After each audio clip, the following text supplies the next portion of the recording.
I'm David Volk for Chin Music, and now that I'm making calls for the Harris campaign, I'm reminded of a post I wrote last year called An Open Letter to Phone Solicitors. Why I Annoy You for Fun and Profit. Dear person I don't know who's calling to disturb my dinner. I get it. I get that you have to make a living and that what you're doing is at least better than stealing stuff, breaking into cars, or selling drugs. But that doesn't mean I have to like you or even that I want to talk to you. Hell, there are people who I'm sure are perfectly kind who have jobs that make me not want to talk to them, like people who gather signatures for petitions calling for less restrictive gun laws, fire and brimstone proselytizing preachers who tell me I'm going to hell because I haven't accepted Jesus as my personal savior, and folks who work for the Trump presidential campaign. And I don't have to talk to them because I can just walk away when I see them and they won't bother me or follow me home.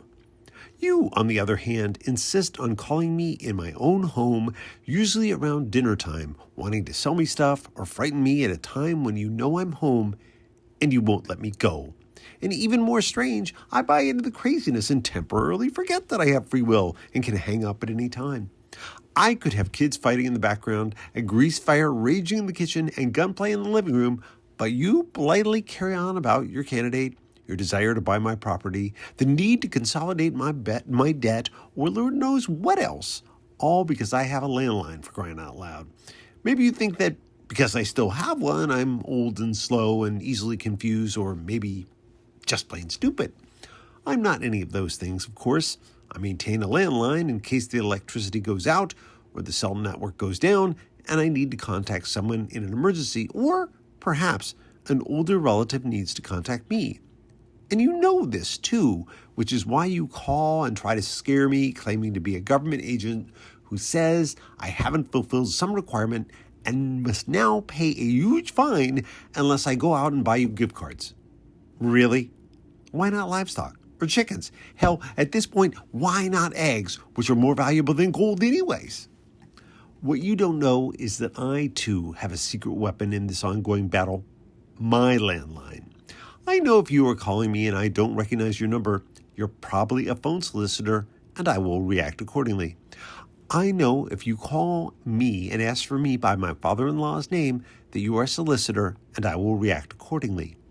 I know if you call me and I pick up the phone and I hear a clicking sound, I will react accordingly.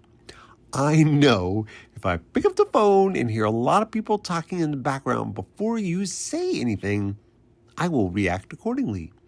I know if you call me and I pick up the phone and I hear nothing for 5 seconds before I hear your voice, I will react accordingly. What does that mean?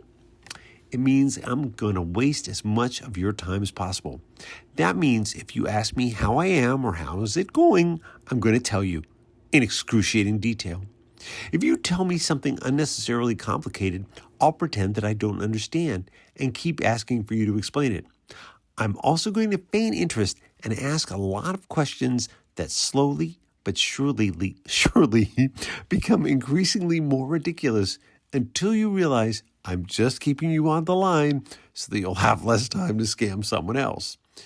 If you call me and ask for me by my father-in-law's last name, I will say I don't know who that is.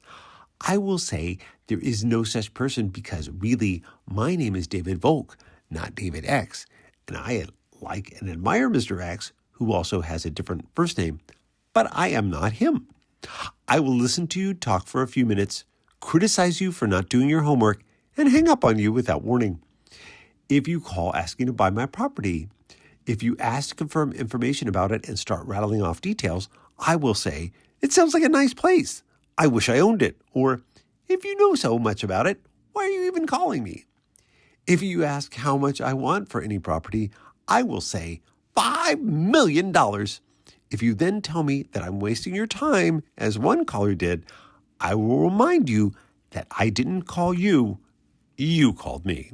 If you start off the call with a tape recording and ask me to push a number to express interest, I will know you don't respect my time, so I will press the button, then turn on an old-time radio podcast and hold it to the receiver so that you'll initially think you're talking to someone when you aren't. but it will take you a while to figure that out. I'll press the button and then pretend to be so excited about the offer that it will make you think you've got a live one on the line, even though you'll never get me to say yes. And then I'll hang up after I get bored. Or I'll press the button, listen to your pitch, and then start talking about the world government conspiracy and the Trilateral Commission and won't let you go until you promise to look into it. If you call me and tell me there's something wrong with my computer, I will feign concern. I will ask you what you think I should do, sounding as though I'm panicked and freaked out. After listening for a while and expressing an appropriate amount of panic, I will point out that I don't have a computer or that I use a different brand, even if there isn't such a thing.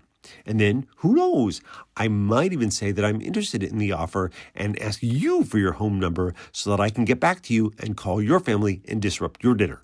Oh, and one other thing, I'm training my teens to do it too, so before you know it, there'll be more of us. Of course, you could always look for another job. I hear the Trump campaign is hiring. I've been David Volk for Chin Music.